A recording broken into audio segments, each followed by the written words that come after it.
Hello, good afternoon, good morning, नमस्कार। RJ राज आप देख रहे हैं 1688th episode of Nagpur most happening Facebook live show, जिसका नाम है राज की बात बी सॉर्टेड के साथ। पिछले हफ्ते हमने एक गाने के ऊपर में बात की और गाने से जुड़े लेसन्स के बारे में आपको समझाया। इस हफ्ते फिर एक बात आपसे होगी एक गाने के आधार पर।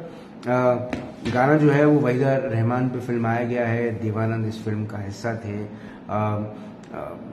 गाना बड़ा खूबसूरत है, लेकिन गाने की गहराई में एक बहुत बड़ा लेसन छुपा है, और वो लेसन क्या है उस पर बात करने के लिए आज हमारे साथ है सोनल फुके मैम। मैम नमस्कार। हेलो मैम, स्वागत आपका राज की बात में। मैम, आप एक साइकोलॉजिस्ट हैं, कॉर्पोरेट ट्रेनर हैं, और अब मुझे ऐसा लगता है कि गानों को समझने वाली एक बहुत बड़ी म्यूजिक लवर भी बन गई हैं। वो सबसे पहली आइडेंटिटी है।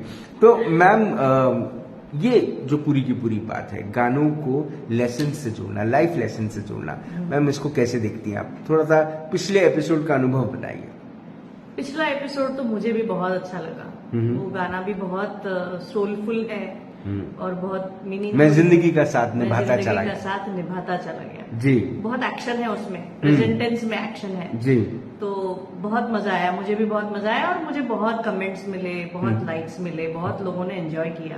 तो मुझे ऐसा लगा कि इसको शायद थोड़ा कंटिन्यू करना चाहिए, क्योंकि हमारे जो लिरिसिस्ट हो चुके हैं, अपने इंडियन लिरिसिस्ट जी, वो इतना अच्छा लिख चुके हैं और हर सिचुएशन के लिए इतना समझदारी उन्होंने दिखाई है और इतने अच्छे सॉल्यूशंस उन्होंने दिए हैं कि मुझे ऐसा लगता है कि उसका इस तरह से एनालिसिस भी होना चाहिए। सिर्फ क्रिटिकल अप्रिसिएशन एक आर्ट फॉर्म करके, लिटरेचर करके तो करते हैं, सभी करते हैं जी। लेकिन एक जो उसमें जो एक जीने के लिए जो एक सीख हमको मिलती है, या फिर एक दिशा मिलती है ये सोचने के लिए कि किस तरह से सोचा जा सकता है, क्या इसमें से लेसन्स हम ले सकते हैं और हमारे डे टू डे लाइफ में इसको हम यूज कर सकते हैं। तो मुझे लगता है कि ये एक बहुत ही सादा सिंपल तरीका है कि ये गाने सबको पसंद है, सुनते हैं। अब उसमें से अगर हम थोड़ा सा 2-4 चीजें ज्यादा ले भी लेते हैं उसमें से, तो मुझे लगता है कि वो बहुत अच्छा रहेगा। तो I think that this is a very good initiative and this is a very good initiative by you. तो ma'am, I think be sorted का ही इनिशिएटिव है ये। It was just a piece of discussion which just suddenly came out.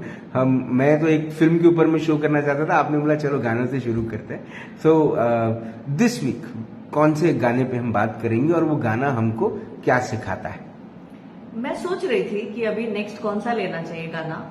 तो एक गाना मुझे बहुत अच्छा लगा, अप्रोप्रिएट लगा, पसंद आया, जो शुरू में मुझे ऐसा लगा कि शायद ये फीमेल्स को लेके लिया गया हुआ गाना है, और इसमें ऐसे कुछ शब्द हैं जिसकी वजह से शायद लड़कियों को या फीमेल फ्रेटर्निटी को ऐसा लगेगा कि ये हमारे लिए गाना है। But if you really look deep into it and if you try to analyse, मुझे लगता है कि ये हर ह्यूमन बीइंग के लिए गाना है। भले उसमें शब्द ऐसे हैं, पहले मैं गाना बता देती हूँ। कांटों से खींच के ये आंचल, तोड़ के बंधन बांधे पायल, कोई ना रोको दिल की उड़ान को, दिल वो चला, आज फिर जीने की तमन्ना है, आज फिर मरने का इरादा है जी। तो ये जो है, अभी ये कांटे हैं इसमें, कांटों की बात सबसे पहले की है जी। तो क्या है ये कांटे? कांटे मतलब क्या? कांटों से खींच के ये आंचल, मतलब पहले फ्रेज में ही कितना एक्शन है, और मुझे खुद को करने वाला एक्शन है कि ये कांटे मतलब मेरा ही खुद के लिए जो मैंने सेल्फ डाउट्स बना के रखे हैं जी, जो खुद के लिए ही मैंने अपने लिमिटेशंस पाल के रखे हैं, तो वो है मेरे कांटे कि मुझे उन्होंने जकड़ के रखा है। मैं कहीं इधर उधर हिलती हूँ तो वो मुझे चुभते हैं जी। मैं कुछ करने जाती हूँ तो मेरा सेल्फ डाउट ऊपर आ जाता है और मुझे बोलता है कि तुम्हारी है क्या ये कैपेसिटी करने की? क्या तुम सही में कर पाओगी ये? क्या तुम कर पाओगे? ये तुमसे हो पाएगा? ये है हमारे कांटे, और हमारा उसमें आंचल मतलब हम खुद उसमें उससे चुभते रहते हैं वो कांटों से। खुद को ये बताते रहते हैं कि मेरी उतनी वर्थ नहीं है, मैं इनएडिक्वेट हूँ, मेरे से नहीं हो पाएगा, मेरा उतना कॉन्फिडेंस नहीं है, मेरे उतने रिसोर्सेज नहीं है, ऐसा होता तो अच्छा होता, वैसा होता तो मैं कुछ कर पाता। तो इस तरह के हम एक्सप्लेनेशंस खुद को देते रहते हैं। ये सारे कांटे हैं।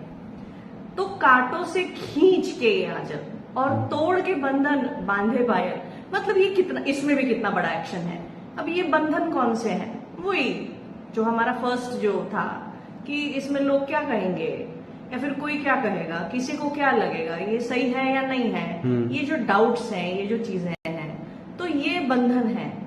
तो अगर कुछ आपकी इच्छा है, अगर आपको कुछ अचीव करना है, अगर आपके मतलब ऐसी कोई चीजें हैं जो आपको पानी है जी, तो उसके लिए आपको क्या करना पड़ेगा? आपको पहले आपको अनसर्टेनिटी को आपको एक्सेप्ट करना पड़ेगा, थोड़ा रिस्क लेना पड़ेगा, और वो रिस्क से कुछ अच्छा भी हो सकता है, बुरा भी हो सकता है, लेकिन एक्सपीरियंसेस तो जरूर आ सकते हैं जिसकी वजह से हम इवॉल्व होते हैं जी। तो अनसर्टेनिटी है उसमें। तो खुद एक्शन लेना, खुद की चीजें कंट्रोल करके, मतलब खुद कंट्रोल करने की कोशिश करना चीजों को, और खुद उसके लिए कुछ एक्शन लेना rather than waiting for the circumstances to change. तो मुझे लगता है ये एक बहुत ही प्रोफाउंड इसमें थॉट दिया हुआ है कि कांटों से खींच के या चल तोड़ के बंधन अपने पायल, कोई ना रोको दिल की उड़ान को, मतलब trying to get liberated from your past experiences first, कि जो भी मुझे अभी आगे बढ़ना है, मुझे अभी अच्छा करना है, मुझे अभी कुछ करना है, तो ये पहले अपने आप के अंदर वो तैयार करना कि मुझे कुछ करना है, खुद से वो एक्सपेक्टेशंस रखना और रियलिस्टिक रखना। ऐसा नहीं कि कुछ भी रैंडम कर रहे हैं और सोच रहे हैं। तो आज फिर जीने की इसकी वजह से ये जब हम इस तरह से सोचते हैं तब हमारी सही में जो जीने की जो तमन्ना है, जो इच्छा है कि हम जी रहे हैं, तो उसका क्या एम है, हम क्यों जी रहे हैं, तो खुद का व्हाई फाइंड आउट करने की कोशिश करना। आई think this is what is behind the मुखड़ा ऑफ दिस सॉन्ग। तो मैम इसका जो अंतरा है वो कहता है कि मैं हूँ गुबार या तूफान हूँ, कोई बताए मैं कहाँ हूँ, और डर है सफर में कहीं खो ना जाऊं मैं रास्ता नया। ये नया रास्ता है ना। अभी तक जो है पास्ट एक्सपीरियंसेस जो भी आए हैं और अभी मुझे कुछ अलग करना है, तो ये मैं अभी नया रास्ता ले रही हूँ, और जब मैं नया रास्ता ले रही हूँ तो मुझे नहीं पता कि ये कहाँ जाने वाला है, क्या होने वाला है इसका जी। तो ये जो fear of uncertainty human beings में होती है, ये फियर ऑफ अनसर्टेनिटी इसलिए होती है क्योंकि हमको ऐसा लगता है कि हर चीज मुझे अच्छे से पता होनी चाहिए, I should be prepared for everything. तो ये ऐसे खुद से एक्सपेक्टेशंस होते हैं कि first I prepare for myself and then I do something so that there is no risk involve, मतलब एक बहुत ही सेफ प्ले करना जिसको बोलते हैं। बट सिंपल बात ये है कि आप अगर वही सेफ्टी के अंदर अगर आप रहेंगे and if you don't get out of your comfort zone, तो आप वहीं के वहीं रह जाएंगे। और मुझे लगता है सबसे बड़ा रिस्क तो वही है कि ग्रोथ नहीं होना, उसी जगह पे रहना, सालों साल वहीं रहना, सालों साल उसी जगह पे रहना। मुझे लगता है सबसे रिस्की तो यही चीज है। अगर आप कहीं जॉब के लिए अप्लाई करते हो, अगर आपको उसका डर लग रहा है, अगर आपको वो एंजाइटी लग रही है कि ये मुझे मिलेगा कि नहीं मिलेगा, मैं कोशिश करूं, ऐसा तो नहीं कि मैं रिजेक्ट हो जाऊंगी, मुझे ऐसे कुछ बोलेंगे कि ये तुम्हारी है क्या, इतनी लायकी है क्या, औकात है क्या तुम्हारी अप्लाई करने की, ऐसा अगर किसी ने मुझे पूछ लिया, अगर किसी ने मुझे डीमीन किया, तो ये जो सब हम हमारे कांटों में घिरे हुए होते हैं, तो उसमें से निकलने के लिए ये जो है डर है सफर में कहीं खो न जाऊं रास्ता नया, तो ये एक्सेप्ट किया है कि मैं खो सकती हूँ, पर ये कंफ्यूजन है, ये कंफ्यूजन है कि मैं खो सकती हूँ। हो सकता है कि मेरा रास्ता सही नहीं हो सकता है कि ये जो डायरेक्शन में मैं जा रही हूँ वो सही नहीं हो, लेकिन क्या होगा, बुरे से बुरा क्या होगा, एक्सपीरियंसेस आएंगे विच हेल्प्स अस इवॉल्व। मुझे लगता है डायरेक्शन तो जाने की वही होनी चाहिए। मैम इसका जो अगला स्टैंजा है वो कहता है कि कल के अंधेरों से निकल के देखा है आंखें मलते मलते। ये आंखें मलते मलते मतलब कंजक्टिवाइटिस वाला कोई इशू नहीं है ना? आज तो वही आना चाहिए दिमाग में, पूरे शहर में वही चल रहा है जी। नहीं, लेकिन कल के अंधेरों से निकल के देखा है आंखें मलते मलते, फूल ही फूल जिंदगी बहार है तय कर लिया। आंखें इसलिए मली जा रही है क्योंकि जब एकदम से जब हमारी आंखें बंद होती है, जब अंधेरा होता है जी, तब हम एक कंफर्ट जोन में होते हैं ना जी, एक अंधेरे के कंफर्ट जोन में होते हैं, बिल्कुल आराम से आंखें खोल लो तो भी कुछ नहीं होता है। सडनली अगर किसी ने बहुत बड़ा लाइट अगर लगा दिया जी, तो तकलीफ होती है ना, लेकिन फिर चीजें दिखने लगती हैं आजू बाजू की जी। लेकिन वो देखने के लिए एकदम से अगर मैंने आंखें खोली तो मुझे बहुत ज्यादा तकलीफ हो सकती है, वो लाइट चुभ सकता है आंखों में जी। इसलिए धीरे धीरे आंखें मलते मलते इसीलिए वो देखना जरूरी है ताकि अपने आप को भी ज्यादा तकलीफ नहीं हो। लेकिन अब लाइट लग गया है तो देखना तो चाहिए ना, देखना तो है कि क्या है आजू बाजू में। कितना एक्साइटिंग सॉन्ग है ये, मतलब the kind of excitement, the hope about future, doing something new, the curiosity. मुझे लगता है कि ये वहीदा रहमान ने बहुत ही अमेजिंग तरीके से प्ले भी किया है। जो डांस स्टेप्स है वो it is so innocent and child like. वो जिस तरह से वो डांस कर रही हैं, she is a professional dancer right जी, लेकिन वो जिस तरह से वो स्टेप्स कर रही है ये सॉन्ग में, फिर से आप देख सकते हैं ये सॉन्ग, तो इट्स वर्थ इट एक्चुअली। तो उसमें the actions that she is doing वो इतने चाइल्ड लाइक जॉय उसमें दिखता है that she has liberated herself to do something more exciting. तो मुझे लगता है सबने अपने आप को ये अलाउ करना चाहिए। इसलिए ये गाना सिर्फ लड़कियों के लिए नहीं है, ये गाना सबके लिए है, क्योंकि सब अपने उस घेरे में रहते हैं, अंधेरे में रहते हैं जी। और कल के अंधेरे मतलब पास्ट एक्सपीरियंसेस है वो, जो पुराने एक्सपीरियंसेस है वो हमको बहुत डराते हैं। बहुत जो पहले भी मैंने इस बारे में बात की है कि जो एंजाइटी डिसऑर्डर्स जो होते हैं, तो ये बहुत सारा anxiety disorder is about the past. तो जब हम कुछ नया करने जाते हैं, कोई नई हम रिलेशनशिप जोड़ने जाते हैं, तो past experiences they keep haunting and you feel that you might again get into a loop, you might get hurt, there is a lot of insecurity in that। तो वो कल के जो अंधेरे हैं वो सिर्फ अंधेरा मतलब सिर्फ फिजिकल अंधेरा नहीं है, वो एक्चुअली बहुत डरावना है, क्योंकि वो आगे बढ़ने से रोकता है। वो नहीं जाना चाहते हम आगे क्योंकि हमको डर लगता है।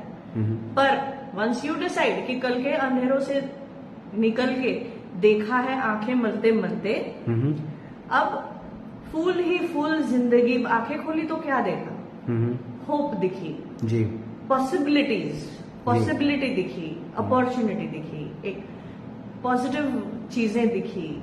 ये दिखी तो मैंने तय कर लिया कि लाइफ ऐसी है। लाइफ वैसी हो नहीं हो, टर्ब्यूलेंट हो, कैसे भी हो, but you have to strategise.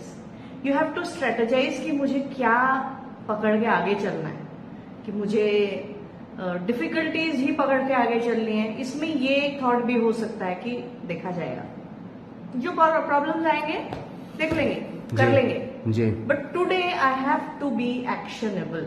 Today I have to do some action so that I can move forward. So I think this is what the song is all about, that you have to move forward. मतलब जिंदगी को आगे बढ़ना बहुत जरूरी है, रुकने का नाम नहीं है, रुकने का नाम बस चलते जाना है और आगे बढ़ते जाना है, और ये तय करना है कि आज जीने की तमन्ना है या मरने का इरादा है। बिल्कुल लेकिन जीने की तमन्ना ज्यादा होनी चाहिए, है ना मैम? होती है। सी ह्यूमन बीइंग जो होता है ना जी, उसका एक बेसिक स्टेट ऑफ माइंड होता है that it drifts towards joy जी, इट ड्रिफ्ट्स टुवर्ड्स हैप्पीनेस।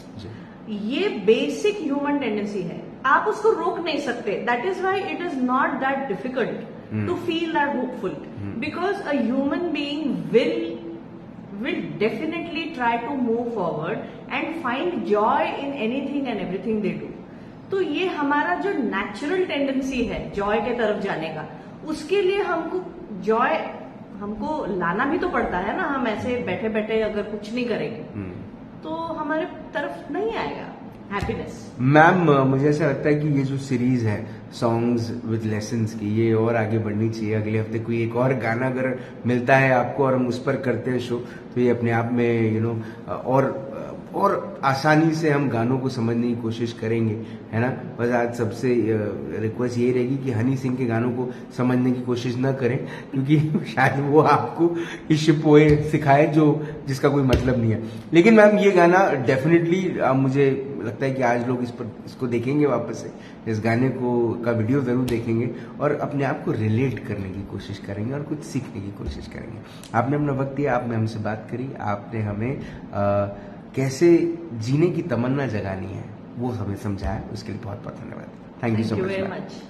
ये फिल्म जो थी, ये आर.के. नारायण एक राइटर थे, उनकी किताब आई थी गाइड। ये फिल्म को उसी किताब के आधार पर बनाया गया था। शैलेंद्र ने ये गाना लिखा था, आज फिर जीने की तमन्ना है, आज फिर मरने का इरादा है। इस गाने के संगीत को लेकर एस.डी. बर्मन और शैलेंद्र अक्सर बैठा करते थे। कई बार विजय आनंद जो फिल्म के डायरेक्टर प्रोड्यूसर थे वो भी आकर बैठते थे, और देवानंद क्योंकि उस फिल्म के एक प्रमुख कलाकार थे वो भी बैठते थे। तो इस गाने के पीछे ना बहुत सारा मंथन होता था। ये जो कहानी है, ये कहानी एक गाइड की है जो अपने जीवन का जो मूल है उसको समझने की कोशिश करता है, भगवान को समझने की कोशिश करता है। और जो कैरेक्टर है वहीदा रहमान का, वो रोजी नाम की एक डांसर का कैरेक्टर है जो अपने व्यक्तित्व को, अपनी पर्सनालिटी को, अपने लिविंग को, अपने करियर को, अपने सपनों को साकार करने के बारे में पूरी फिल्म में जद्दोजहद करते हुए दिखाई देती है।